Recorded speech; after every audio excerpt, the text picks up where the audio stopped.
Apreciables estudiantes, es un gusto poder saludarles. Eh, Vamos a iniciar ya la grabación en unos minutos. Así pues de que en este instante vamos a proceder a iniciar con nuestra sesión y con la grabación dándoles la más cordial de la bienvenida a cada una y cada uno de ustedes. Al mismo tiempo disculpándonos porque resultó pues que el día sábado tuvimos ahí problemas técnicos con la grabación. Estuve por 90 minutos hablando solo. Ni modo, cosas que a veces pasan, lamentando, ¿verdad? Por ustedes también, por supuesto, porque es tiempo, pero estamos con la buena disposición de poder servirles y por supuesto eso implica repetir la clase que era necesario. Así pues, de que en este instante voy a proceder a grabar nuestra reunión para que también pues pueda quedar en acceso de ustedes esta sesión como tal. Ahí está la grabación. Entonces, de nueva cuenta, le damos la más cordial de la bienvenida, apreciables estudiantes. Gracias ahí por su paciencia, gracias ahí por estar justamente en esta noche fría que nos ha tocado, rico el frío, poder compartir esta sesión de Derecho Administrativo y Derecho Procesal Administrativo. Ahorita voy a presentarme con ustedes. De una vez voy a cargar nuestra diapositiva que tenemos preparada, muy sencilla, pero que va a llevar los hilos conductores de nuestra sesión, por supuesto. Así que en este momento vamos a proceder a compartirles la pantalla. Se demora solo unos segundos, ¿eh? Así que vamos a ver. Oye, está muy grande, permítame. Si no, ya no veo nada aquí.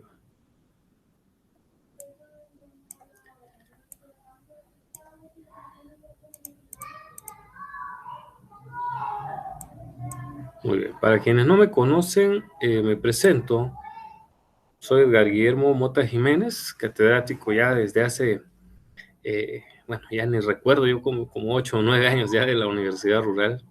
He tenido bien impartir diversos cursos y pues vamos a tener en esta oportunidad el agrado de poder compartirles lo que es esta clase de Derecho Administrativo y Procesal Administrativo. En esta sesión número 1 vamos a estar platicando acerca del tema del Estado, sus elementos, los fines que tiene, sus actividades. Vamos a entrar a repasar básicamente lo que son las clases de Estado, de igual forma la manera de gobierno que existe y por supuesto hablar de los organismos del Estado como tal. Así pues de que vamos a darle inicio a nuestra sesión, diciéndoles también que vamos a hacer una pequeña aclaración conforme a lo que es el video que se encuentra subido en lo que es la plataforma de la universidad.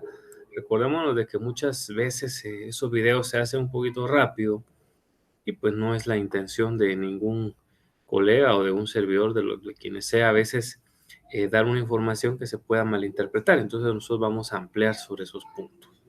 Bueno, tenemos acá una bonita definición del diccionario jurídico de Oxford acerca de lo que es el Estado. ¿Por qué vamos a partir hablando del Estado?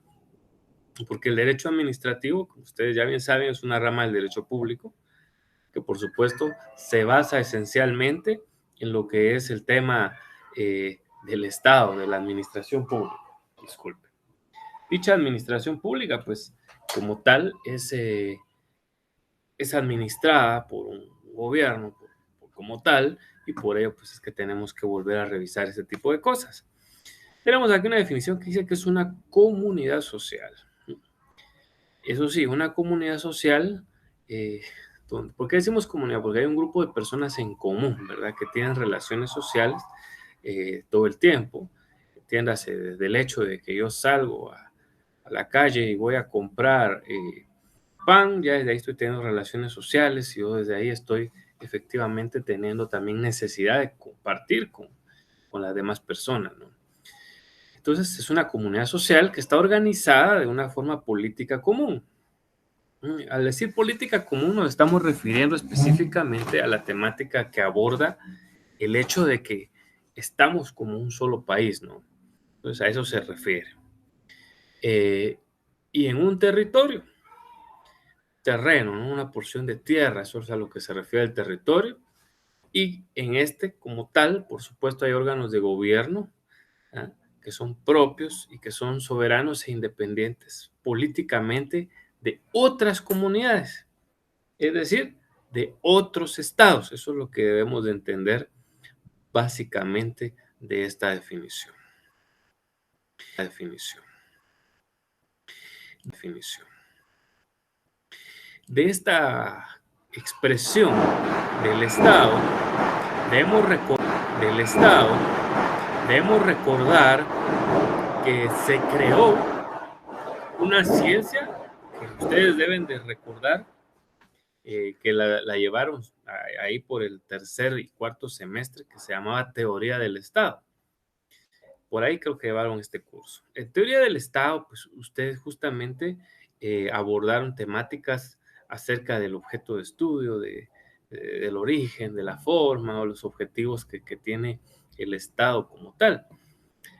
No voy a profundizar mucho en esa materia porque, por supuesto, no es lo que nos compete, pero sí es mi obligación tener que abordarla, porque efectivamente en el video, si ya tuvieron la oportunidad de verlo, de la sesión número 1, donde la licenciada pues les explicaba un poquito de esto, eh, se dejó un punto ahí que es necesario que nosotros aclaremos. De repente ustedes van a escuchar ahí que el Estado surgió en el siglo pasado. Eso no es, no, o sea, no es un dato exacto. Lo que la licenciada realmente trataba de decirnos es que la ciencia que se llama teoría del Estado realmente se vino a crear a principios del siglo XIX, allá en Alemania. Esta ciencia de teoría del Estado, esta es la que es moderna. El Estado es algo más antiguo. Y ahorita les voy a dar una breve reseña histórica de eso. Pero descifremos bien qué es la teoría del Estado. Dice que es podemos decir que es un conjunto de ciencias, un conjunto de, efectivamente, de sistemas, o bien, como decimos acá, una disciplina que va a tener como objeto estudiar las definiciones, ojo, el origen, las formas, los objetivos que tiene cada estado, ¿no? Esto, por supuesto, también teniendo ciertos límites, tanto con la institucionalidad, con la propia ética, ¿eh? Que bueno, hay que decir que hay estados que lastimosamente no son muy éticos, ¿verdad? Pero bueno, debería de serlo, ¿no? Debería de serlo. Y por supuesto, la propia legalidad, porque recordémonos que eso sí es constitucional, de que nadie está por encima de la ley. Dice acá también que la teoría del Estado se vale de otras ciencias. ¿Cuáles son esas ciencias? Por supuesto, una de ellas, ahí está resaltada en azul, ¿no? Es la filosofía. La filosofía es la madre de todas las ciencias, porque efectivamente es la ciencia del buen pensar, ¿no? Filos significa, hablamos ahora etimológicamente de qué significa filosofía. Filos, que significa tratado, y sofía, sabiduría, ¿no? Tratado o estudio. Entonces, tratado o estudio de sabiduría, eso significa filosofía. La política, que es la ciencia que estudia el arte de gobernar, ¿verdad? Es otra de las que efectivamente está dentro de lo que es como tal el estudio de la teología. Fíjese qué extraño, dirán muchos, pero ¿por qué la teología? ¿Qué significa teos? Bueno, son palabras griegas también. Teos en griego significa Dios y logía, logos, significa estudio, ¿no? Entonces, estudios de Dios, ¿verdad? Entonces, a eso es a lo que se refiere la teología. El derecho, que es la ciencia que a nosotros nos atañe, ¿no? Y por supuesto, la sociología, porque siempre que nosotros los seres humanos estemos dentro de una sociedad, va a marcar definitivamente para sí, o sea para bien o para mal, efectivamente, a través del tiempo, pues lo que hagamos, lo que hace el ser humano, ¿no? Y también en la teoría del Estado se habla de la economía, porque la economía ha generado distintos movimientos a través del tiempo que han permitido que exista un tipo de Estado según las distintas circunstancias también que se han dado. Entonces, reiterando, esto es básicamente la teoría del Estado, algo que dijimos que podríamos a ver nada más de forma muy somera, pero que nuevamente reiteramos, se tiene que aclarar con base a este videíto. Si ya lo vieron, creo que ya se dieron cuenta de la situación, y si no lo han visto, cuando lo vean, pues ustedes pongan la atención a esta ampliación que su servidor está haciendo. En virtud que realmente, pues, si decimos que el Estado surgió en el siglo pasado, estamos por ahí confundiéndonos, ¿no? El Estado, ahora sí hablo un poquito de historia, tendrá su origen más remoto hace 5.500 años atrás. Imagínense, 5.500 años atrás. Y ahorita vamos a hablar un poquito de teología. El Estado hebreo, de hecho, es uno de los que tiene el primer antecedente de haber existido. ¿Ya? Entonces, si hablamos de hebreos, creo que ya están por ahí utilizando la situación de decir, lo que hoy en día es Israel. Por supuesto, a ello nos referimos. Desde tiempos del Señor don Abraham, ¿verdad?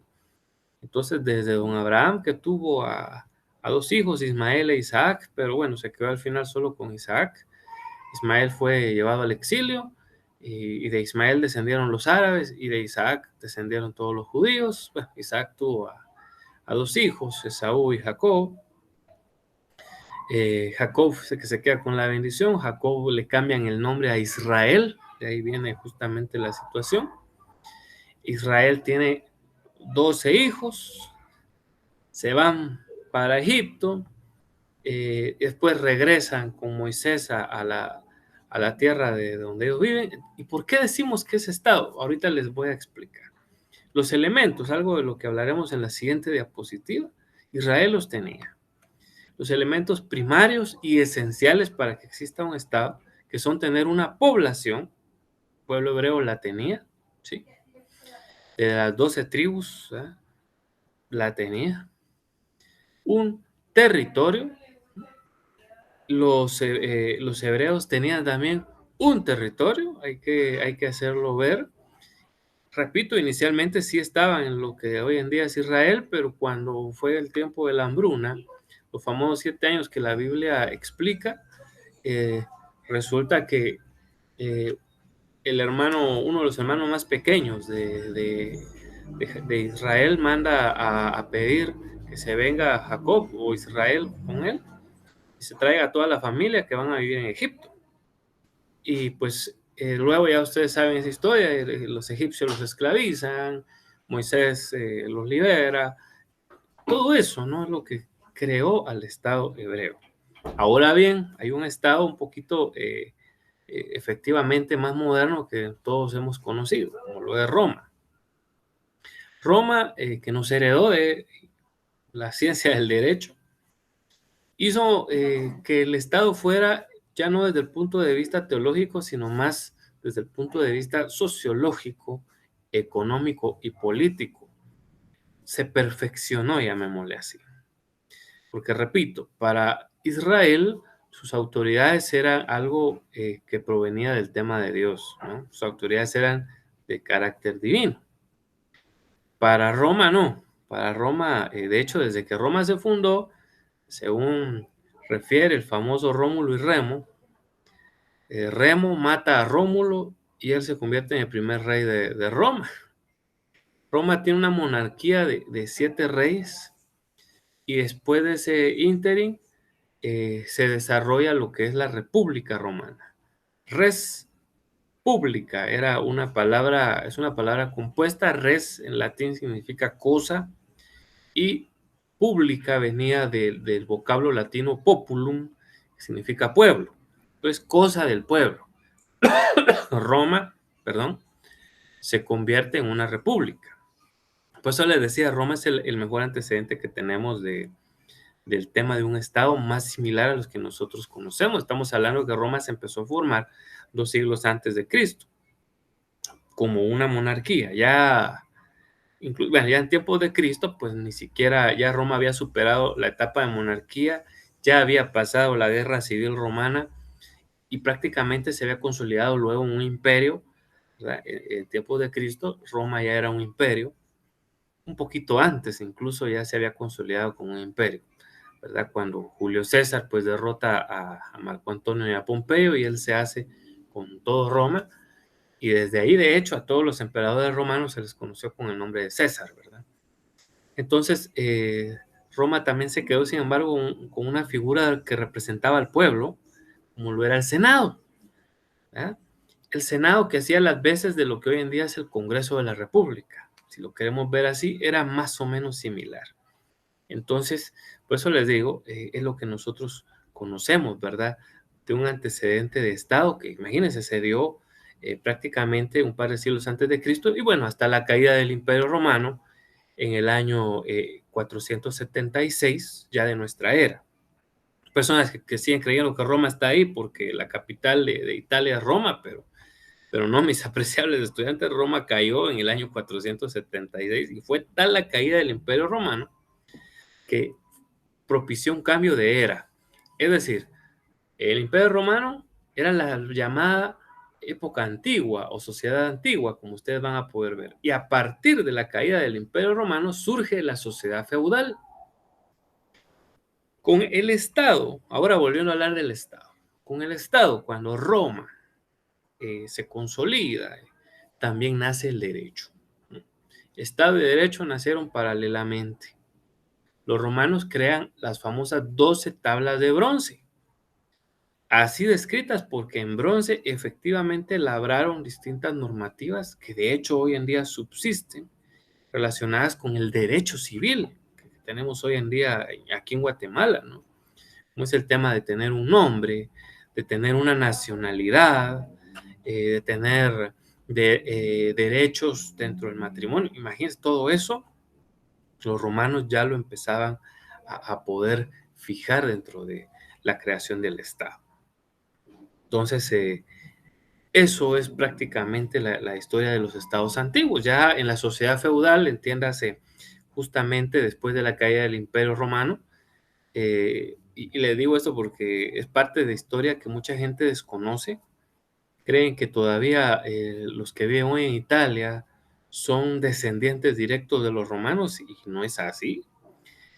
Y por favor investiguenlo. Hay bonitos documentales, pero documentales serios. No se metan a cualquier página a verlos, donde se van a dar cuenta ustedes de que Roma fue destruida por distintas tribus bárbaras, como fueron los anglos, los vándalos, los godos y los visigodos. Entonces, incluso los godos destruyen los acueductos romanos en el año 450 y con eso, imagínense, destruir el agua que ingresaba a Roma propició la muerte del 90% de la población romana. Es decir, que los que hoy en día viven allá, que son los italianos, realmente no son los antepasados de los romanos, sino más bien son los antepasados de las tribus bárbaras que invadieron Roma y la conquistaron, pues, luego de la caída del imperio. Entonces, se formaron distintos estados, ¿verdad? Que de hecho hoy en día ya los conocemos nosotros, distintas monarquías, distintos reinos, ¿verdad? Como lo fue Francia, Inglaterra, ya se fue creando España, etcétera, etcétera. Entonces, eso es por un lado con lo que es la historia del Estado. Ahora lo que hace un rato decía, la ciencia que se llama teoría del Estado es más moderna. Esta sí surgió, y esto lo pueden ver también aquí en la parte de abajo de la diapositiva.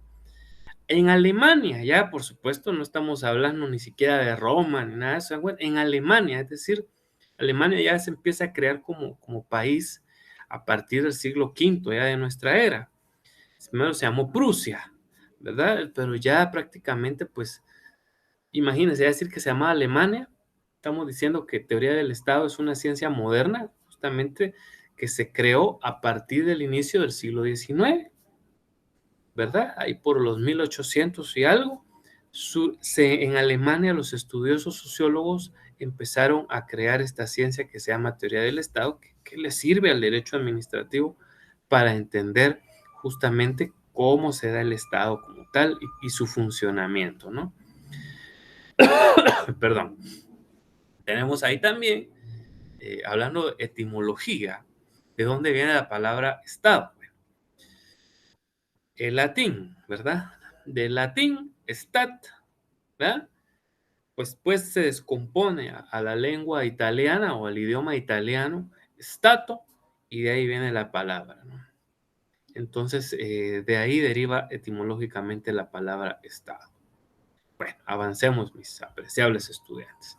Hace un momentito yo les hablé de los elementos que tiene el Estado. Disculpen, vamos a ponernos un poquito cómodos acá para poder continuar con nuestra sesión. En su pantalla tenemos 5. No obstante, déjenme decirle que los 3 primeros son los que realmente son vitales y son por demás importantes e interesantes, porque se les considera de carácter originario. ¿Por qué decimos que los 3 primeros son elementos originarios del Estado? Bueno, entendamos y vamos a ir deduciendo el porqué. Los otros 2, entonces, ¿qué son? Son derivativos, son elementos derivativos del Estado. Ahora hablemos de los originarios. Primero, la población. Ya dijimos que la palabra población tiene que ver con la palabra pueblo. Efectivamente, etimológicamente se revoca a aquel lenguaje que usaban los romanos para cuando decían populum, que quiere decir pueblo. Entonces, de ahí deviene etimológicamente la palabra población, pueblo. Eh, Recordaba ahorita que el famoso Enrique VIII, aquel rey muy controversial de Inglaterra, que fue tan controversial Enrique VIII porque ustedes seguramente lo han escuchado más porque tanto que quería un varón y nunca tuvo un hijo varón y estuvo decapitando a sus 8 esposas porque ninguna le da, bueno, a sus 7, porque al final la reina Catalina, a ella sí no la pudo decapitar, que fue la primera, ¿no? De hecho, el divorciarse de la reina Catalina trajo consigo un cisma en el cristianismo, porque eh, Enrique VIII se quiere divorciar de ella y el Papa Clemente V le dice que no puede divorciarse y a él le va, le expulsa a la Iglesia Católica, hace una gran persecución contra el catolicismo en esa época y él crea su propia iglesia que es la anglicana. Pero lo que más nos tiene que llamar la atención de don Enrique VIII es que él decía una frase célebre que es: el Estado soy yo. Así decía don Enrique VIII. Imagínense qué ególatra el señor este, porque él se olvidaba del alimento de la población. ¿Qué puede hacer una sola persona y decir, este es mi territorio, yo soy el Estado, ¿no? Ya lo saben ustedes, ahora tomen en consideración esa frase célebre que si la estudiamos desde el punto de vista filosófico es más bien una falacia, ¿no? Una falacia porque digamos que una falacia es un juicio equívoco que se tiene por no poner atención a un tema o no tener un profundo conocimiento del mismo. Entonces, Enrique VIII no tenía conocimientos políticos realmente. Luego tenemos el segundo elemento que es el territorio. ¿De dónde viene la palabra territorio? Bueno, del nombre de nuestro planeta, la Tierra, ¿verdad? Efectivamente, una porción de tierra, una porción o una extensión de tierra es la que compone el territorio. Esto, damas y caballeros, el bendito territorio ha sido motivo de terribles eh, guerras, de terribles enfrentamientos, ¿no? Más que el problema de la población, los estados, si han tenido guerras, ha sido principalmente por la temática del territorio. Y es porque, bueno, solo recordándonos de la Segunda Guerra Mundial, ¿no? Ya Hitler se había anexado a Austria, una parte de Yugoslavia, la parte de donde se hablaba alemán, y ya Inglaterra y Francia le habían advertido de que si invadía Polonia, ellos le iban a declarar la guerra y a Hitler le valió e invade Polonia, ¿no? Por territorio. Guatemala, desgraciadamente, está teniendo problemas por territorios. Eso sí es patético y penoso, ¿verdad? Que en nuestro país estemos hablando de que hay problemas por territorio y siendo guatemaltecos. Eso es lo más increíble del caso. Con todo respeto, si hay gente en Nahualá y de allá de Tajumulco, en San Marcos, pero es absurdo que entre guatemaltecos nos estemos matando, ¿verdad? Este es un comentario muy, muy personal, muy mío.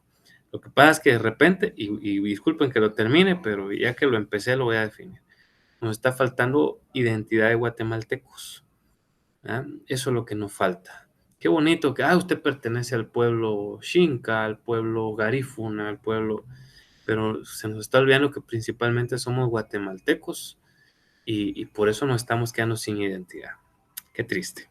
Bueno, la siguiente es el orden jurídico. Como ya lo señalamos anteriormente, cuando surge el Estado, paralelamente surgió el derecho. Ese es el orden jurídico, el derecho. Principalmente hablamos del tema de Roma, ¿verdad? Volviendo a ellos ahorita un poquito atrás, para poder entender a qué nos referíamos. Para poder proteger al Estado romano, Roma creó sus propias leyes. Lo mismo pasa en Guatemala. Para poder proteger al país, tiene que haber una norma suprema, como la que tengo aquí en la mano, que es la Constitución Política de la República de Guatemala, que ponga límites. O si no, cualquiera que gobierne va a pasar lo mismo y va a creerse como don Enrique VIII, ¿no? Que decía, el Estado soy yo.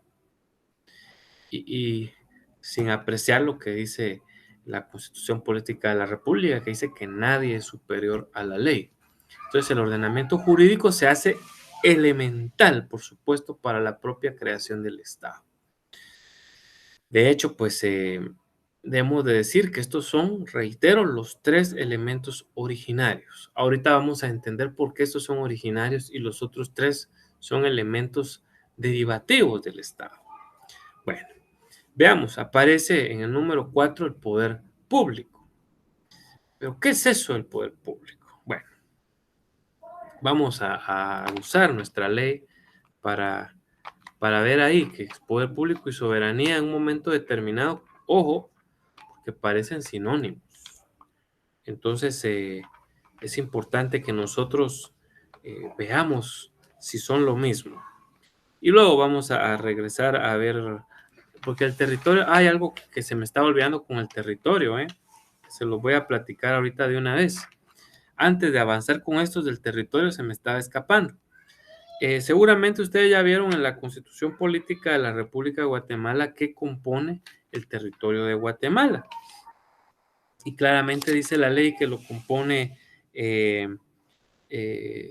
bueno, vamos a leer el 142 de la Constitución Política para entender esto y ahorita les termino de explicar. Uy, perdonen esos gritos. Hay vecinos que no sé qué les pasa.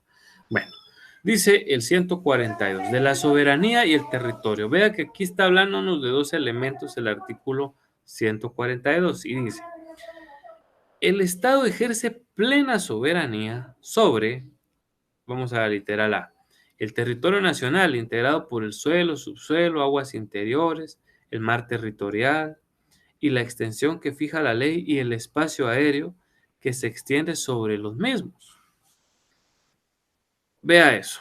Luego dice en la literal B, la zona contigua del mar adyacente al mar territorial. Esos son 12 millas náuticas. Ahorita les voy a explicar qué es eso. 12 millas náuticas de la zona contigua al mar adyacente, más otras 12 millas náuticas al mar territorial, para el ejercicio de determinadas actividades reconocidas por el derecho internacional. Más allá de ese lapso, de ese territorio del agua, ya son aguas internacionales. Luego dice la literal C, los recursos naturales y vivos del lecho y subsuelo marino y los existentes en las aguas adyacentes a las costas fuera del mar territorial constituyen la zona económica exclusiva en la extensión que fija la ley conforme a la práctica internacional. Lo que hace un rato les decía. Bueno, pero ¿qué es eso de las millas náuticas? ¿Cuánto es una milla náutica? Les explico. Esas millas náuticas que estamos diciendo, ¿verdad? Que son son 12 millas náuticas, es el equivalente a decir que una milla es 1.852 kilómetros. Es decir, una milla casi equivale a decir 2 kilómetros. Ahora, si usted me pregunta, bueno, pero entonces 12 millas náuticas es el mar territorial de Guatemala, yo quiero saber cuánto es eso en kilómetros, porque es la dimensión que más utilizamos en el país. Entonces le digo, 12 millas náuticas equivalen a 22.224 kilómetros. Repito, ya no vamos a poner cosas así a matemática, pues, pero esto es algo de conocimiento general. Es bueno que usted lo sepa. 12 millas náuticas son 22.200, estoy hablando yo, ¿verdad? No son 22, 22 kilómetros, serían 22.22 kilómetros. Eso es prácticamente 12 millas náuticas. Repito, 12 millas náuticas son 22.22 kilómetros. Eso es prácticamente el mar adyacente. Luego viene el mar territorial, que son otros 22.22 kilómetros. Está diciendo 22.000, disculpen. Yo pensando en miles está. Entonces, ahí está para que nos quede un poquito claro cuál es la extensión que tiene. Y ahí nos dice soberanía y territorio. Pero eso es la soberanía. Todavía no estamos hablando, está bien, todavía no. Mejor miremos lo del poder público, que se parece mucho, ¿eh? Se parece mucho al tema de la soberanía y por eso a veces puede crearse confusión. Veamos qué dice el artículo 152, porque era que estábamos hablando del poder público. Vea qué dice. El poder proviene del pueblo, dice. Su ejercicio está sujeto a las limitaciones señaladas por esta Constitución y la ley. Ninguna persona, sector del pueblo, fuerza armada o política puede arrojarse su ejercicio. Nadie entonces puede decir, como dijo don Enrique VIII, el Estado soy yo, decir, yo agarro el poder público, yo me impongo por la fuerza. Nadie lo puede hacer. Entonces, ¿qué es en esencia el poder público? Bueno, es el ejercicio de todas las facultades que tiene el Estado. Repito, el poder público es el ejercicio de todas las facultades que tiene el Estado. Y usted dirá, bueno, pero entonces, ¿quién tiene todo ese poder? El pueblo. Entre comillas, ¿verdad? Los tenemos nosotros el pueblo. Y bueno, sí los tenemos, porque tampoco, perdonen, hay una extraña comezón acá.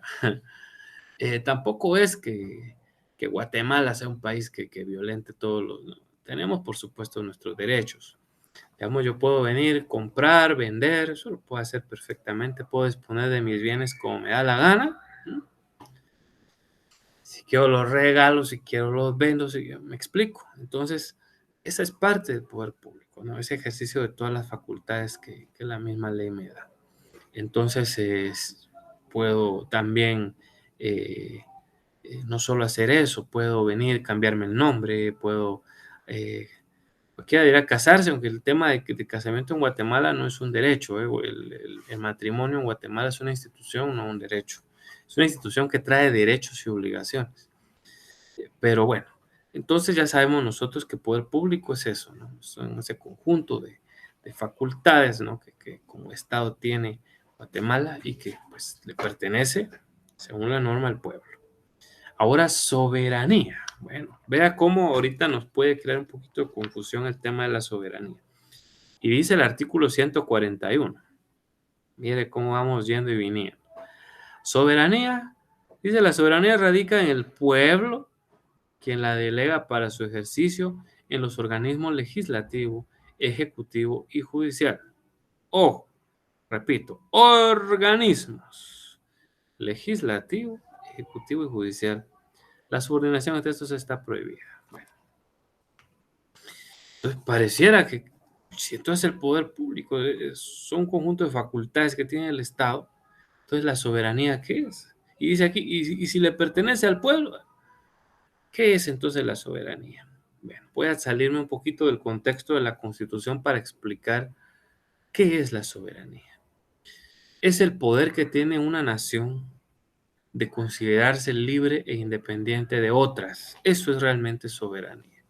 El poder que tiene una nación de considerarse libre e independiente de otras. No es que si nos aplicamos ya al punto de la política, lo que dice el derecho, entonces radica en el pueblo, quien sí, por supuesto, ¿verdad? Aquí le estamos dando en nuestra ley, si usted se da cuenta, estamos dando un mismo contexto al poder público y a la soberanía. La Constitución prácticamente los enmarca como iguales, pero en teoría del Estado son cosas diferentes. El poder público, reitero, justamente es eso, un montón de facultades que provienen justamente del pueblo como tal, del Estado como tal, ¿verdad? Son muchas facultades, mucho de eso, ¿no? Mientras que la soberanía, reiteramos, pues es esa calidad que se tiene para poder considerarse independiente de otras naciones.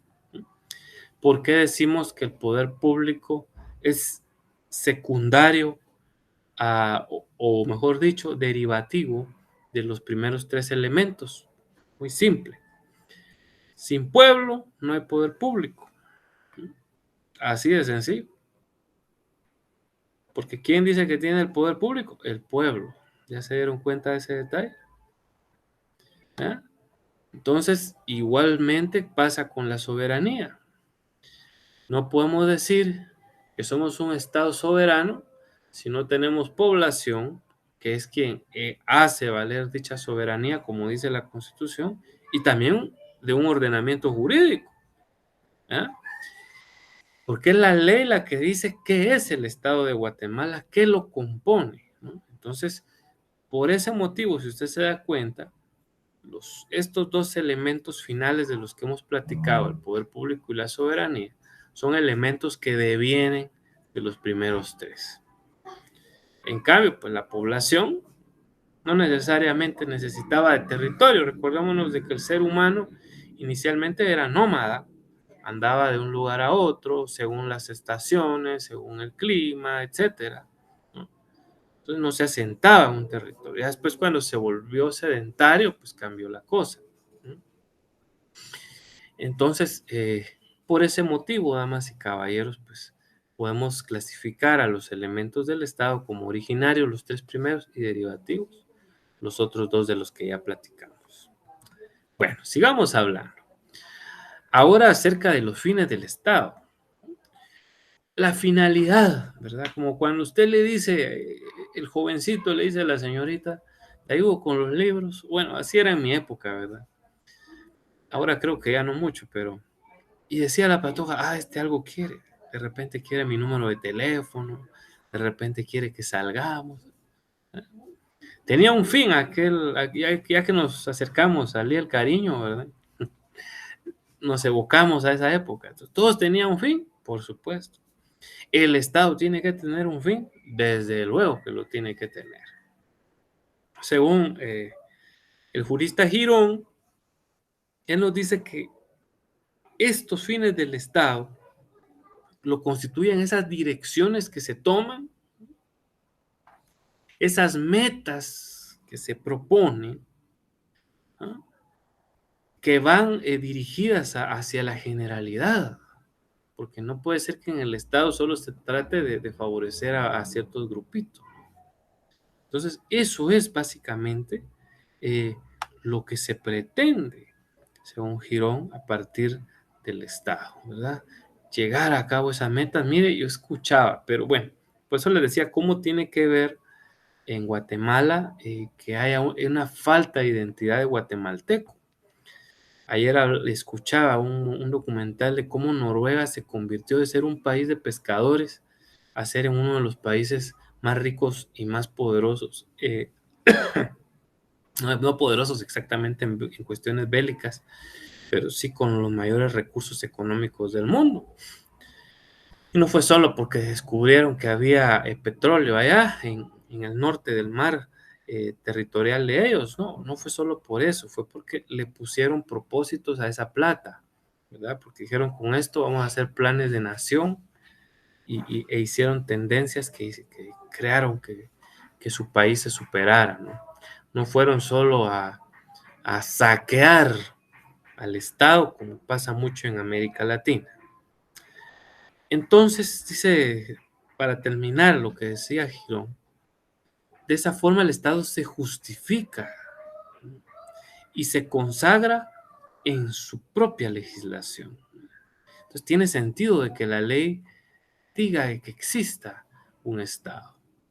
Eso es lo que prácticamente nos hace ver el señor Girón en esta definición. Bueno, eso es, como diría alguien, parece poesía, en palabras muy llanas, muy simples, muy lacónicas. Usted me va a preguntar cuáles son los fines del Estado y yo le voy a dar una respuesta muy simple. Es el bien común. Eso también ya lo hizo ver nuestra colega en los microvideos, que es importante que también los vean, que es el bien común. Y eso está muy clarito, creo que desde que empezamos a estudiar la profesión de Derecho, se nos quedó para siempre, ¿no? Que así dice el artículo 1 de la Constitución Política de la República, ¿verdad? Que el Estado busca el bien común. ¿Y qué es eso? Pues el bien de la mayoría. Hoy ya no podemos decir que el bien de todos, porque hay personas que si usted le hace un bien, todavía se queja y no está de acuerdo porque dice que yo no quería que me hicieran eso. Hoy en día cualquiera opina, ¿no? Pero por eso decimos de la mayoría, ¿verdad? Eso es el bien común. Bueno, sencillo. Ahora, ¿qué actividades son las que realiza o debe de realizar el Estado? Solo disculpa, vamos a tomar un traguito de agua por acá.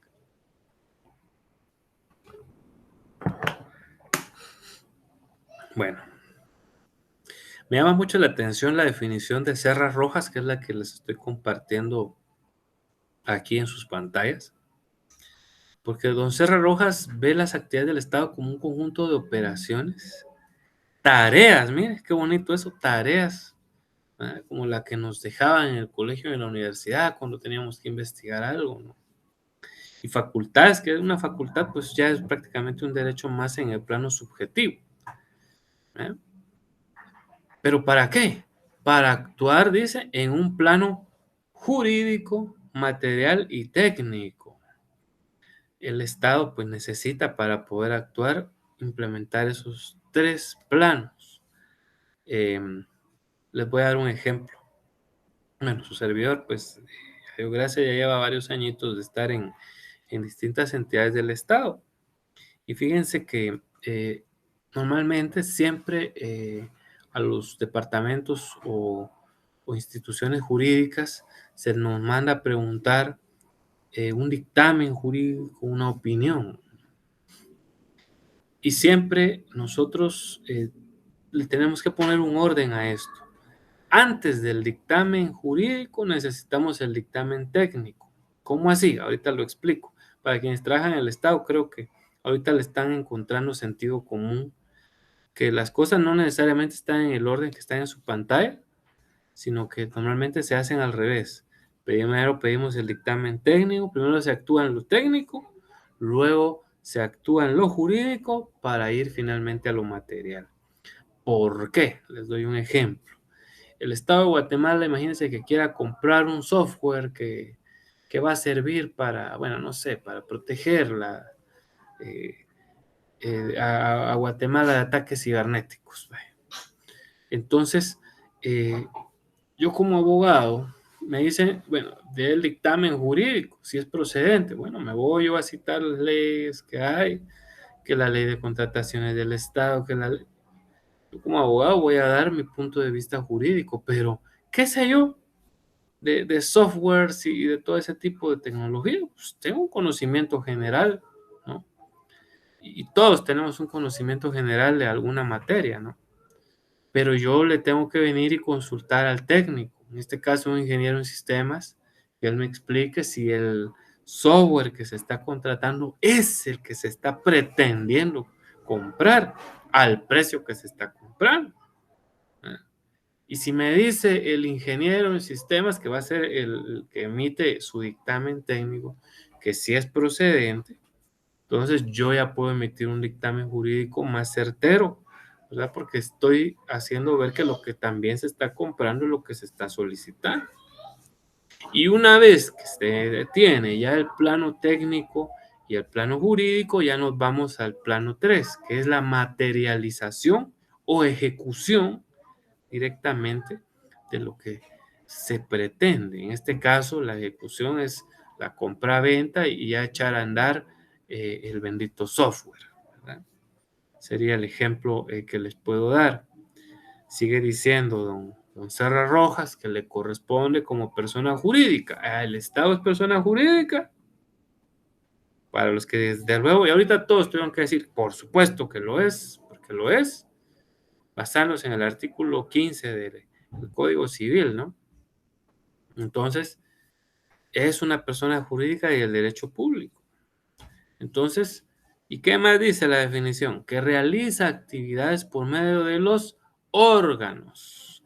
De repente por aquí eso nos puede crear confusión entre órganos y organismos. Ya vamos a hablar de eso. Pero al hablar de órganos es porque el Estado, organismos tiene pocos, tiene solo 3.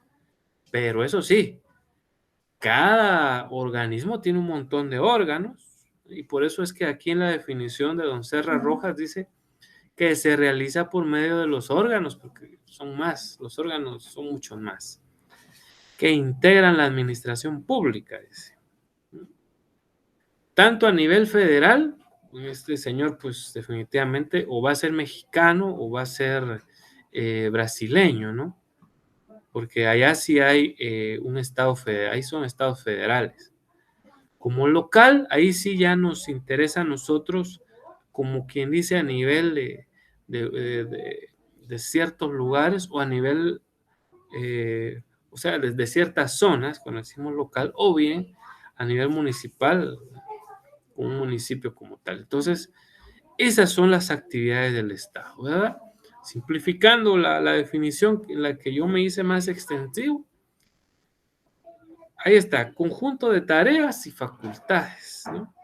Que van a llevar esa actuación. Si quieren, ustedes lo pueden poner en orden, aunque el orden de los factores no altera el producto, salvo, eso sí, cuando usted primeramente ya después lo quieran contratar para el Estado o para una entidad privada incluso, ya sabe que antes de emitir un dictamen jurídico, es importante tener el dictamen técnico, porque algunas cosas no las conocemos nosotros como tal.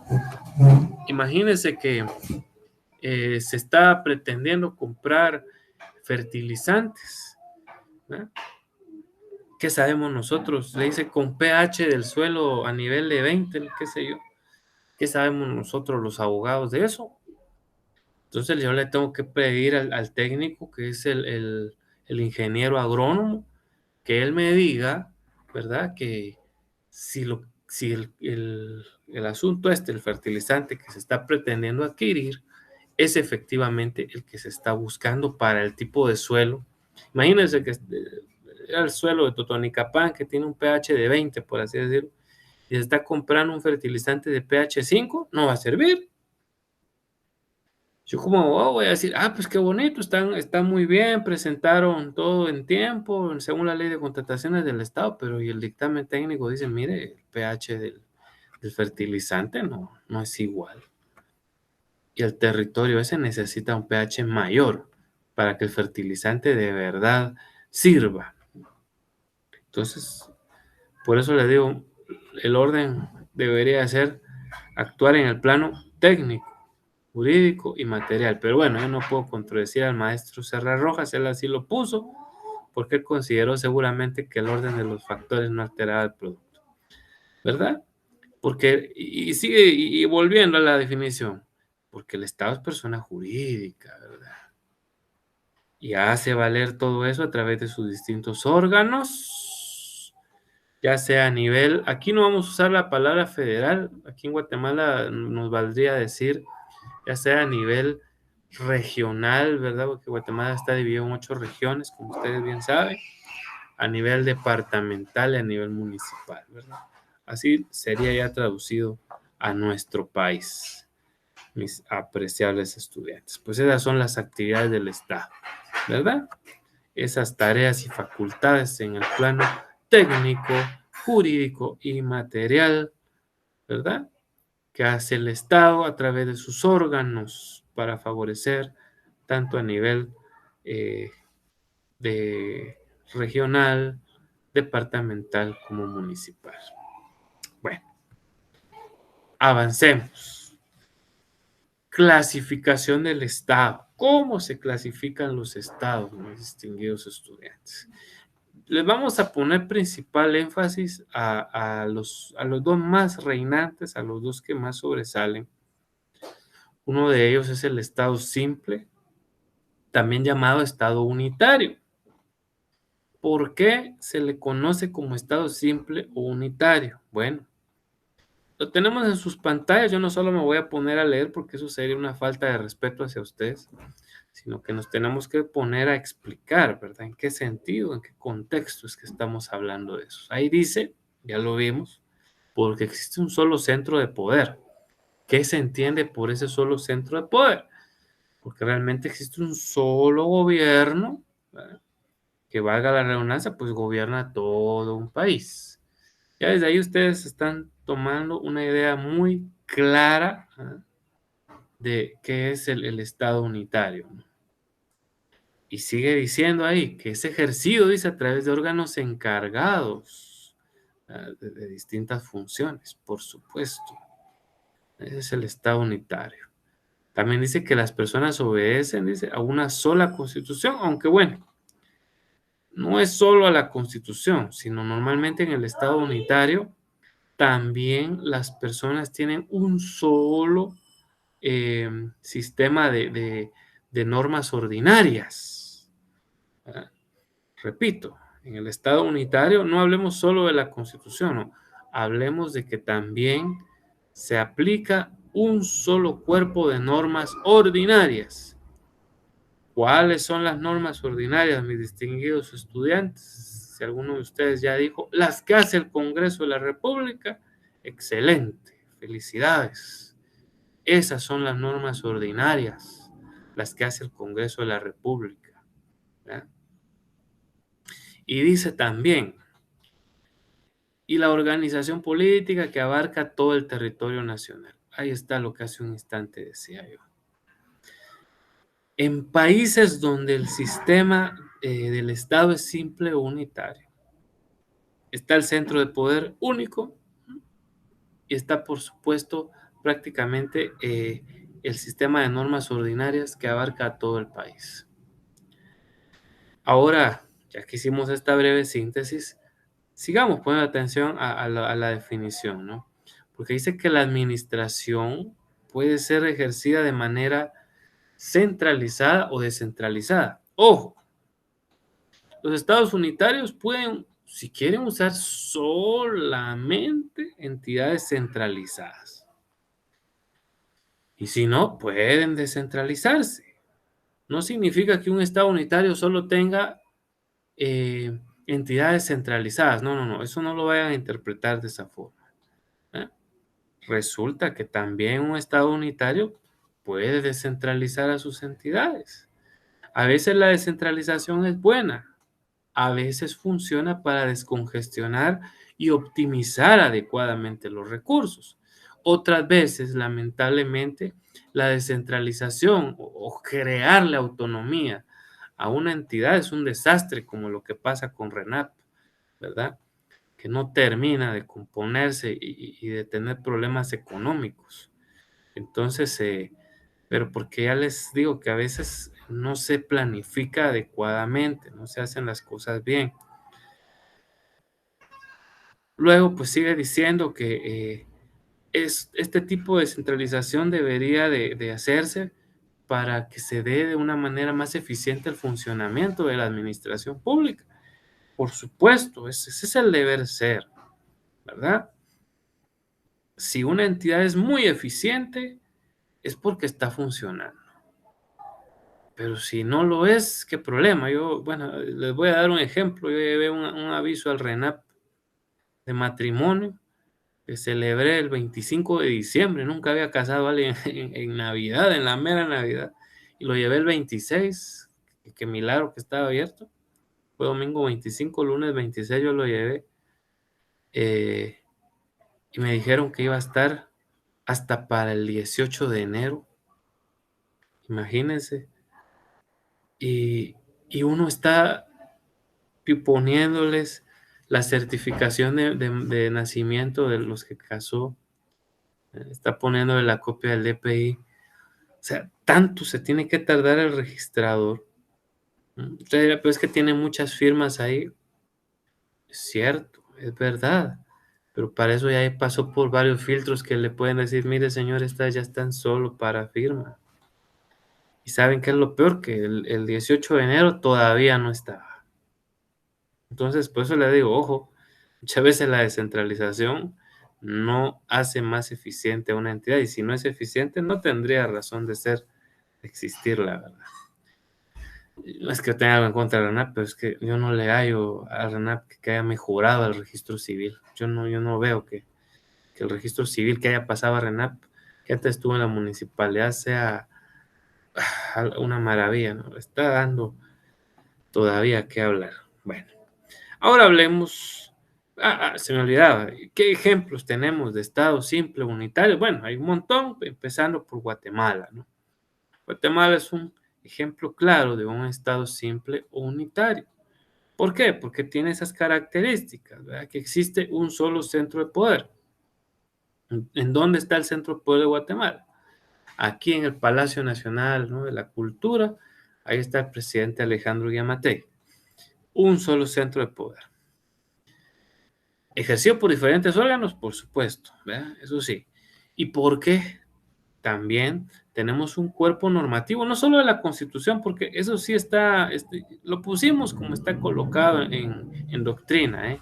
Pero no necesariamente solo pues, por la Constitución, porque los estados federales también tienen una sola Constitución, no se crean que tienen 20 o 30, no, no. Es el cuerpo normativo ordinario el que también nos dice si ese es un estado unitario. ¿Cómo así? El Código Civil lo puedo aplicar tanto aquí en Guatemala como en el departamento de Santa Rosa, como en Petén, como en Huehuetenango, etc. Eso nos da la clara idea de que Guatemala es un estado simple y unitario. Toda Centroamérica, casi toda Sudamérica, casi toda Europa, tienen estados simples o unitarios. Ahora hablemos del Estado federal. Bueno, aquí, damas y caballeros, como bien leímos, tiene varias fuentes de poder público. Y ojo, hay un poder público y hay un poder político, ¿verdad? Entonces, esas son dos situaciones que son importantes verlas eh, en lo que son los estados federales, ¿no? Por eso ahí bien dice que reconoce varias fuentes originarias del poder político. Es decir, no hay uno solo, ¿no? Como pasa, digamos, por empezar hablando de los Estados Unidos de América. Está el presidente de Estados Unidos y está bien, él es el mero, ¿no?, de todo, la administración pública, pero ojo, cada estado, ¿verdad?, cada estado tiene su gobernador. Ustedes dirán, pero Guatemala también tiene gobernadores. Sí, pero los de aquí sí son por gusto, ¿verdad? No, estos de aquí realmente solo tienen una función que se les asignó, pero realmente no tiene razón de ser que Guatemala tenga gobernadores, porque no somos una federación. En cambio, en Estados Unidos, resulta que el gobernador de California, él tiene potestad administrativa para poder crear un cuerpo normativo ordinario distinto al del estado de Texas. Igual pasa con el gobernador de la Florida. Hace un rato recuerdo, ahorita que dije la Florida, me recordé a una de mis primas que está en los Estados Unidos, que ahora dice Florida, no le digo, no. Florida le dirán allá, se llama Florida porque no hay tilde. El caso es de que el gobernador de la Florida, él puede decir, bueno, yo le pido Yo a través del Senado le hago saber de que la gente allá en el estado de la Florida suprimió la pena de muerte, ya no queremos pena de muerte. En cambio, en Texas todavía está vigente la pena de muerte porque las consultas que hizo el gobernador al pueblo de Texas dicen que si ellos quieren que siga habiendo pena de muerte. Entonces vemos nosotros cómo cambia las circunstancias administrativas y políticas en los distintos estados. Entonces dice también acá que una le corresponde al gobierno central y la otra a los gobiernos regionales, ¿sí? El gobierno central es el que lleva la administración general, pero la situación política la maneja a nivel regional el propio gobernador. Eso sí, como bien dice la definición, tiene que actuar de una manera coordinada y a la vez independiente. Mire qué interesante las federaciones. Hay un orden. Estados Unidos tiene una sola constitución. Por supuesto, es una constitución no desarrollada. La constitución de Estados Unidos, la de Guatemala, es una constitución desarrollada, ustedes bien lo saben. La de Estados Unidos pertenece a la clasificación de constituciones sumarias, es muy breve. Y básicamente, pues, esa es la norma para todo Estados Unidos. Pero lo que cambia, repito, es la forma en la que está dada la administración de gobierno, perdón, versus lo que nosotros también conocemos con la situación a nivel interno, ¿no? ¿Cómo así? Bueno, es decir, se organiza cada estado como mejor lo considere y hace sus peticiones al Congreso de forma coordinada para decirle, señor Congreso de Estados Unidos, nosotros en el estado de Utah, por decirles un nombre de un estado, queremos que los niños de 15 años se puedan casar, por decirles eso. Sería algo fatal, ¿verdad? Pero si eso quisiera la gente en Utah, lo puede poner de esa forma, me explico. Porque ellos ellos pueden pedir, mírenlo coordinado y a la vez de forma independiente, ¿no? ¿Y qué le queda al Congreso de la República de Estados Unidos? Ponerse a deliberar. Por supuesto, ustedes dirán, pero el Congreso puede decir que no quiere algo como eso. Claro, lo puede decir. Pero si el Estado lo pide, ¿verdad? Ese Estado de Utah como tal, pues ellos están actuando también de manera independiente y están en su derecho de solicitarlo. Y de repente, si el Congreso se los declara con lugar, pues en Utah se podrán casar los adolescentes. Esto sucedió como cuando, ya les digo, el tema de la pena de muerte es así. Hay algunos estados de la Unión Americana donde está vigente y en otros no. ¿Qué otros países son federales? Hay un chivito, nos decía hace mucho tiempo una docente, cuando estudiaba yo, pues todavía, nivel medio, señales, eso.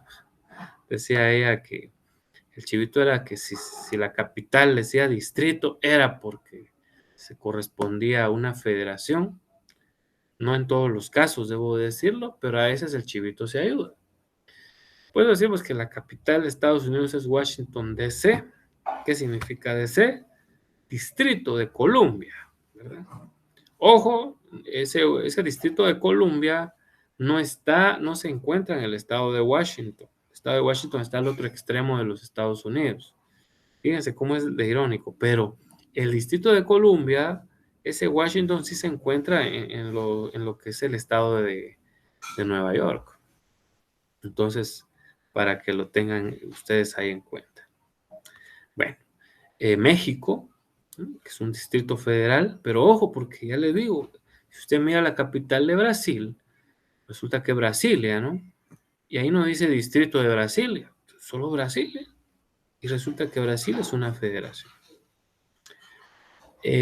A nivel internacional, del otro lado del mundo, Rusia es una de las federaciones más famosas que podemos tener, ¿no?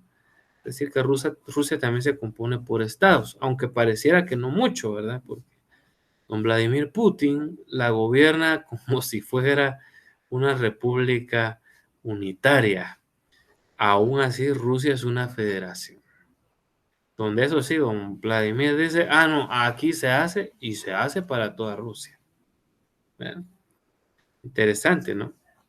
Bueno, hablemos de otras formas en este caso, perdón, clasificación de estados, ya estoy regresando a la que no es, que ya prácticamente ya no existen, y por eso las tenemos aquí solo en cita.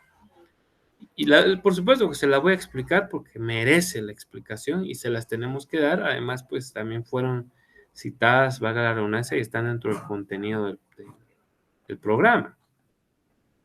La confederación, bueno, la confederación, damas y caballeros, es la reunión de varias federaciones. Este tipo de estado dejó de existir hace más o menos, vamos a ver, en 1990. Estamos en el 2022, que hace 32 años. Hace 32 años tuvimos la última confederación de gobiernos y se llamaba Unión Soviética. O si le queremos poner el nombre correcto, ¿cuál era? Era Unión de Repúblicas Socialistas Soviéticas, URSS. Si hay alguno que sea contemporáneo mío, o sea, de mi edad o algo así, se recordará muy bien, ¿no? Todavía de esta temática, aunque estábamos todavía muy tiernitos cuando votaron el muro de Berlín allá en Alemania y don Mikhail Gorbachev dijo, se declara la perestroika, vuelva Rusia a ser capitalista porque el comunismo no funcionó. Esto es un fracaso.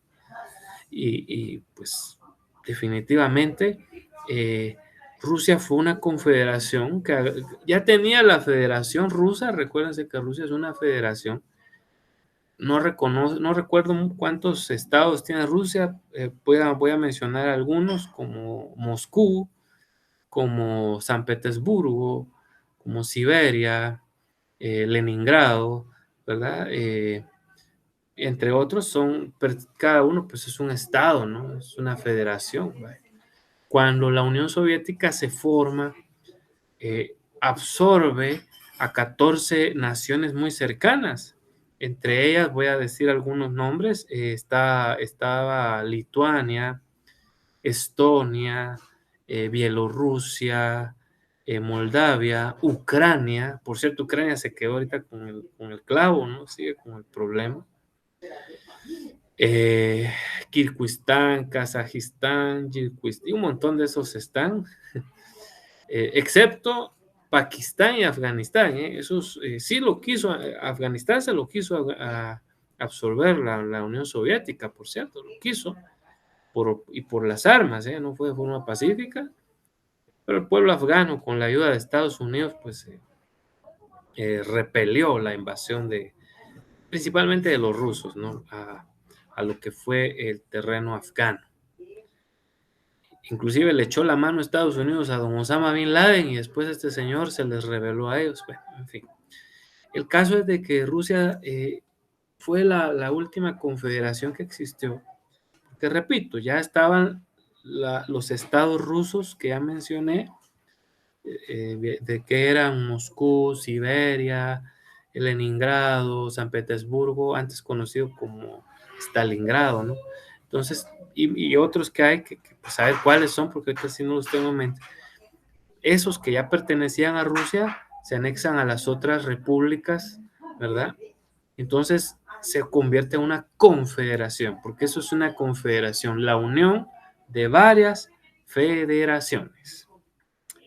Luego, damas y caballeros, pues tenemos a la llamada unión personal.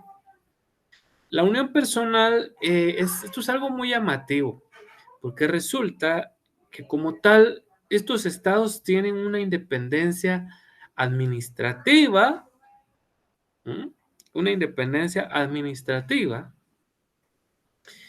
y al mismo tiempo tienen, pues de alguna forma, por así decirlo, cierta independencia incluso política.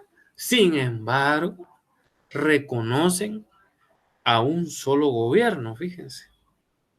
Estos estados son bastante sui generis hoy en día. De hecho, ya solo queda uno de la unión personal, ¿verdad? Y les voy a decir cuál es. Gran Bretaña, Reino Unido, es un claro ejemplo de la unión personal. Integrado por Escocia, el país de Gales e Inglaterra, ¿verdad? Resulta que estas tres naciones se convergen en unión por una persona. En este caso, la reina es Isabel, si no estoy mal, ¿no? Que ya tiene como 2000 años de estar, no son mentiras, que tiene unos 96 años ya de vida y que pues y que muchas cosas se dice de ella, que es reptiliana y no sé qué más. No, esto solo lo digo para que no estén muy aburridos, pero sí no lo he dicho yo, lo dicen por ahí muchos. Pues ahí se da el tema de la unión personal, ¿no? Porque en una sola persona se registra al final de cuentas lo que es el pertenecer a un solo estado. Pero ojo, Gales tiene sus propias normativas también, aunque si hay un decreto real, lo acepta y lo adopta. Igual pasa con Escocia, ¿no? Si ustedes se dan cuenta, tal es la cuestión, y vea, y hay quienes me dirán, pero eso es igual que la federación entonces. No, la federación siguen formando un solo estado, ¿no? Y tienen una sola constitución. Eso es otro detalle que quiero ponerlo en comparación. En la federación hay una sola constitución, ¿verdad? Mientras que en la unión personal no. La, la constitución inglesa, que ni siquiera es escrita, imagínense, sino que está diseminada en distintas normas ordinarias. Escocia tiene su constitución, Gales tiene su constitución, Inglaterra tiene su constitución. Es más, hasta la FIFA los tiene separados, ya se dieron cuenta ustedes. Hasta juegan diferentes, ¿verdad? Es decir, Escocia se enfrenta a Inglaterra. En el fútbol, vea usted la Federación de Estados Unidos, es un solo Estados Unidos, ¿verdad? Esa es la diferencia. Lo único que une, por eso se llama unión personal, lo único que une a esas naciones en común es un monarca. En este caso, le sigue siendo la reina, ¿no? Es una monarquía. Por ahí dicen los que saben que la mejor forma de gobierno es la monarquía. Entonces, eso, damas y caballeros, es la temática esto de la unión personal. Luego está la unión real. Esta ya no existe, ¿eh? La unión real ya no existe, mis apreciables estudiantes. Eso sí se los quiero explicar, ¿verdad? Porque, ¿cómo así que todavía no existe? Ya? La unión real se daba principalmente en países que conquistaban territorios y, por supuesto, iban anexándoselos a través de lo mismo, la famosa edad del imperialismo. 12 de octubre de 1492 llegan los españoles a América, eso ya no lo sabemos. Al año siguiente empieza la conquista de España a toda América. Cuando se enteran los ingleses agarran el norte, agarran lo que es Estados Unidos y Canadá, los franceses todavía cachan algo de Canadá y algo de Sudamérica, los portugueses agarran Brasil, en fin, ¿no? Y ya esos estaban queriendo conquistar distintas partes de África, de Asia, etcétera, etcétera. Todo eso, damas y caballeros, que hubo en el pasado, ¿no? Digamos, Latinoamérica fue la Unión Real de España, pues, porque eran países conquistados o anexados, principalmente la palabra es conquistado, ¿no? Y que por ende, al ser a través de conquista, pues, eh, estaban unidos y se mantenían como tal solo por ese monarca. Usted dirá, pero se parece a la personal. Sí, se parecen con la diferencia de que en la unión personal eso se hace de forma voluntaria. Es decir, bueno, actualmente Inglaterra no tiene que forzar a Escocia para que obedezca a la reina. Sí hubo en un tiempo una rebelión entre escoceses e ingleses, hubieron unas guerras ahí, sí, es cierto, ¿verdad? Por la libertad, ¿verdad? Eso no lo vamos a negar. Pero posteriormente se limaron asperezas, ¿sí?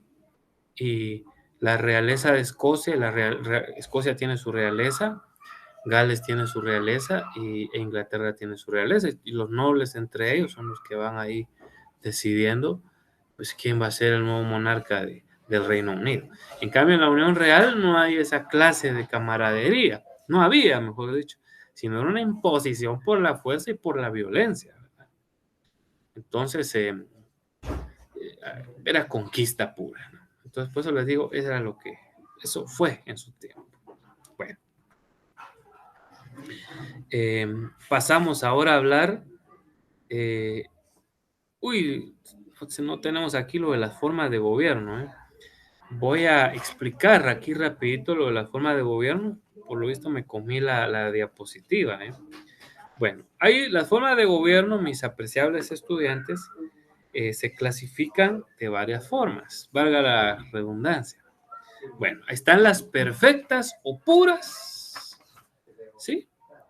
Insisto, están las formas perfectas o puras y están las formas imperfectas. Esas son las que son las más peligrosas, ¿no? Entonces, platiquemos un poquito de esas. Como forma pura o perfecta, vamos a encontrar la monarquía. Como ya se lo dije, voy a ver si de una vez podemos, no sé, no puedo habilitar aquí una pantalla para escribir.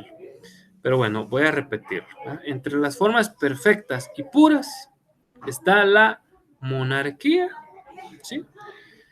Monarca viene del griego monos, que significa uno, y de la palabra oligarco, de la palabra garquia, que significa poder, el poder de uno, ¿verdad? Entonces, eso significa monarquía.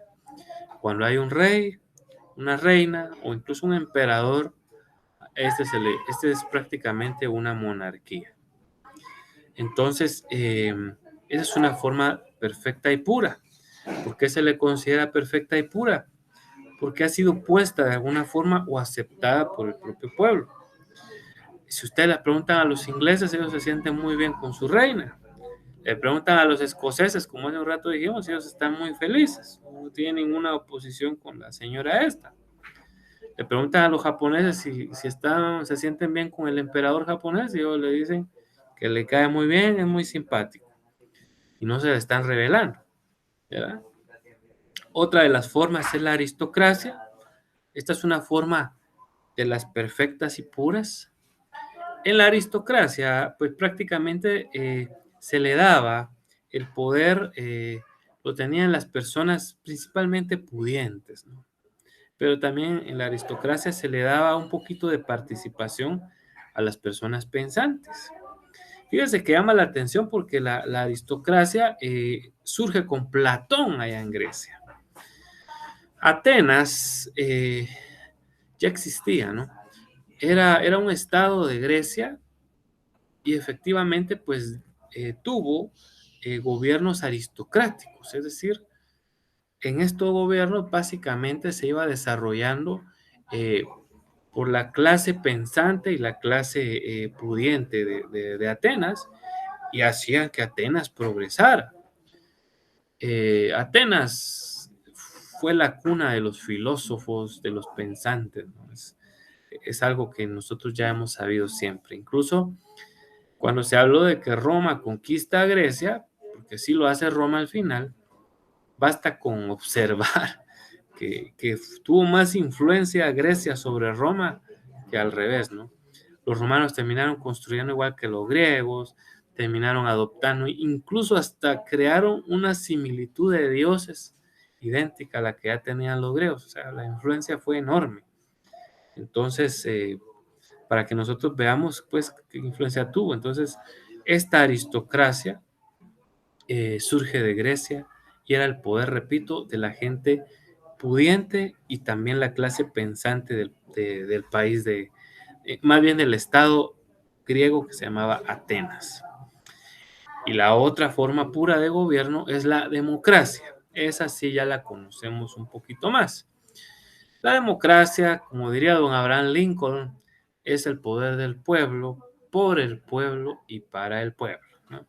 Eso sí, delegado en personas. Bueno, eso es la democracia. Entonces, damas y caballeros, en la democracia no vamos a entrar mucho a detalle. Hoy en día solo podemos decir de que esta se hace valer, por supuesto, a través de lo que ya conocemos nosotros, que prácticamente es que la mayoría es quien decide quiénes serán sus autoridades. Luego, en las formas impuras o corruptas de gobierno, vamos a tener una de lo que es la tiranía. La palabra tiranía también proviene del griego, ¿no? Que significa cruel, que significa malvado, ¿verdad? Entonces, eso nos refiere al famoso Dracón.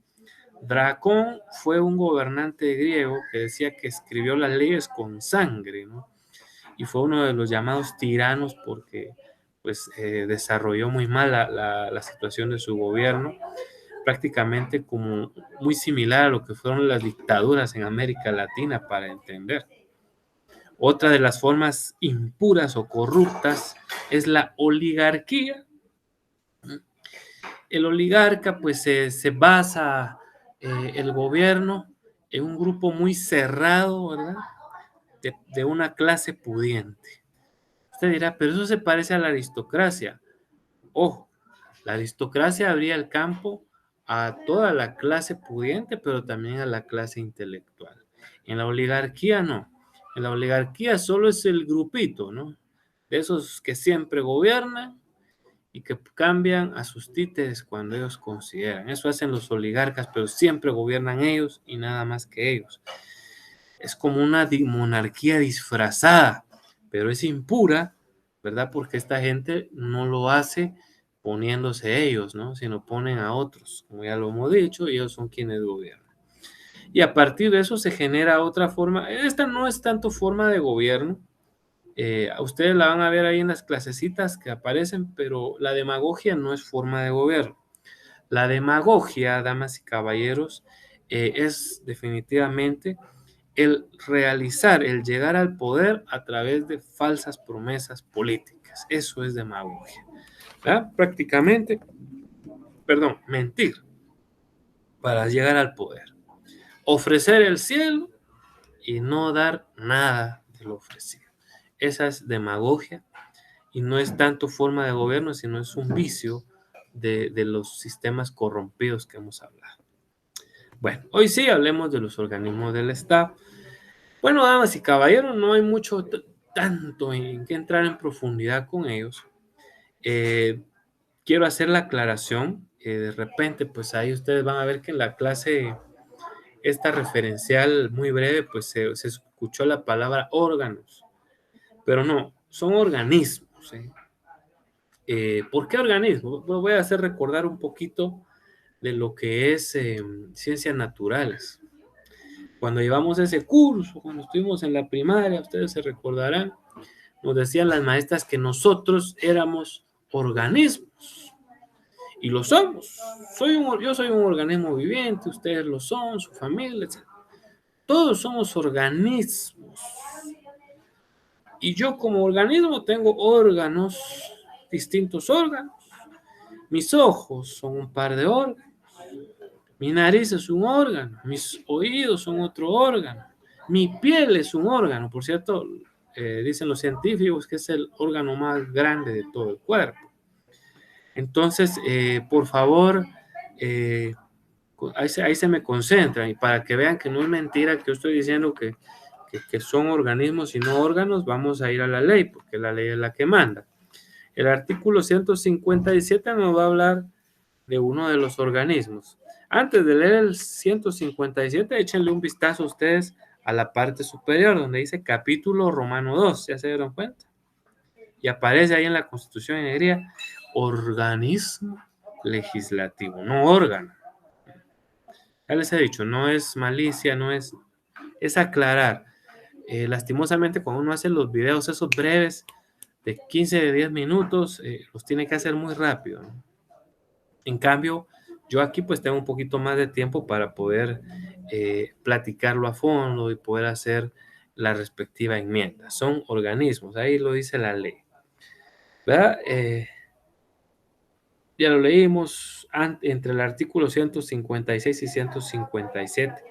Ya sabemos que el organismo legislativo pues está integrado por el Congreso de la República, ¿verdad? Y por supuesto, sus principales funciones ya sabemos que son, están básicamente, no voy a entrar a detalle de ellas porque pues ya el tiempo no nos lo permite, pero recordémonos que esa creación de normas es sin lugar a duda, que está en el artículo 171 de la Constitución, la más marcada para que el Congreso realice, ¿no?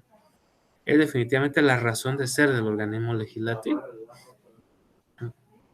Los requisitos para ser diputado son muy sencillos: solo ser guatemalteco de origen, estar en el libre ejercicio de sus derechos ciudadanos. Con eso basta para optar a una curul en el Congreso y, por supuesto, tener la plata respectiva para estar en un partido político.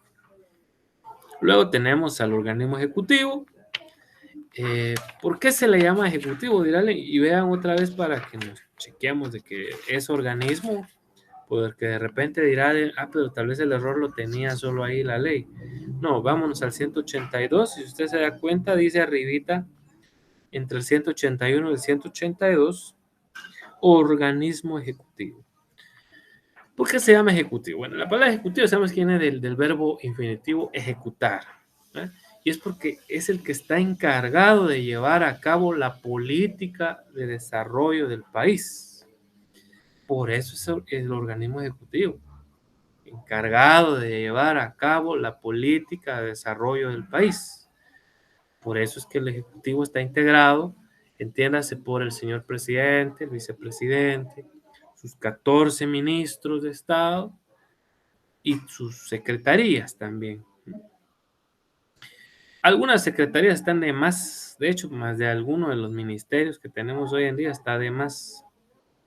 Yo sé que eso es un comentario muy personal, ¿verdad? Porque hay funciones que no están muy bien delimitadas, porque hay en este momento ministerios que se ve que lejos de aportar al desarrollo del país solo erogan gastos y no hay ningún beneficio perceptible para el pueblo de Guatemala.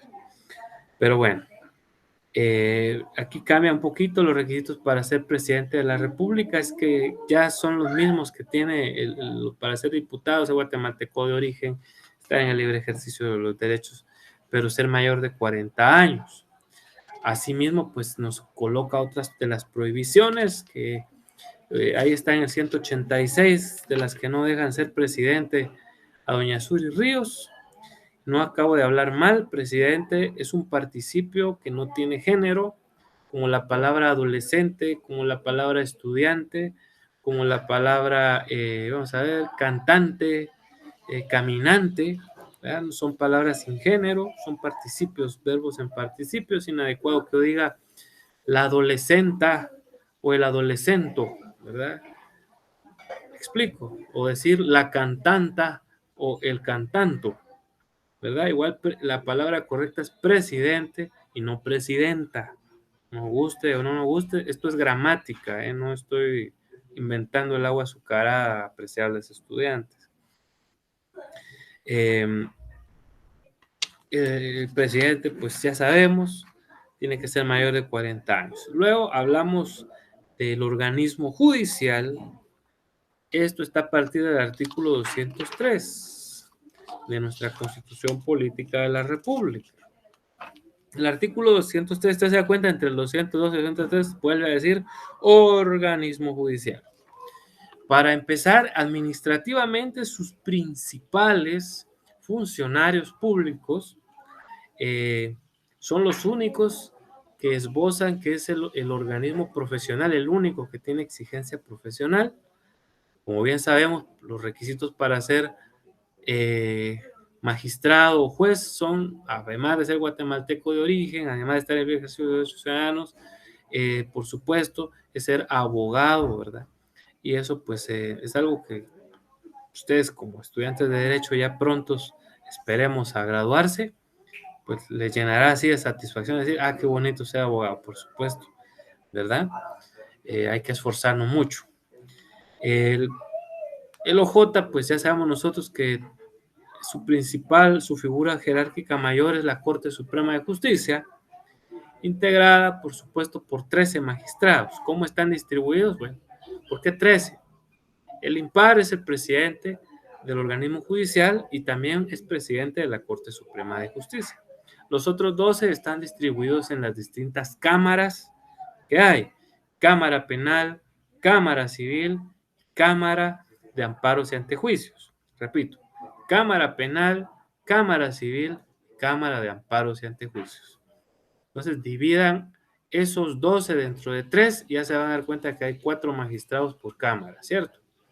Aparte, por supuesto, están los magistrados de las salas de la Corte de Apelaciones, también de lo civil, de lo penal, hay también de lo contencioso administrativo, de trabajo y previsión social. Y por último, pues tenemos los juzgados de primera instancia y los jueces, perdón, de primera instancia y los jueces menores o jueces de paz, ¿verdad? Ellos son quienes componen al organismo judicial. Bueno, mis apreciables estudiantes, el tiempo se nos ha ido. Yo nuevamente me disculpo, la verdad que lastimosamente estuve hablando el sábado solo eh, y pues bueno, me quedé con esa soledad pensando que estaba dando la clase y resultó que no, ¿verdad? Pero con el respeto que ustedes se merecen, ya vamos a ver ahí, ya hemos hecho las coordinaciones y las revisiones suficientes para que, si Dios lo permite, este sábado, en el horario que se ha convenido, establecido, pues estemos continuando con el curso, respetando, por supuesto, su tiempo. Pero también era mi deber, mi obligación, el reparar como fuera las situaciones, y eso implicaba volver a dar la clase. Pues excelente, pues aquí la estamos dando, igual se grabó, por si alguien después la quiere volver a ver. Yo les deseo la mejor de las noches. Es un gusto poder saludarles. Primero Dios, nos estamos viendo el sábado y que tengan buen provecho y muy buen descanso.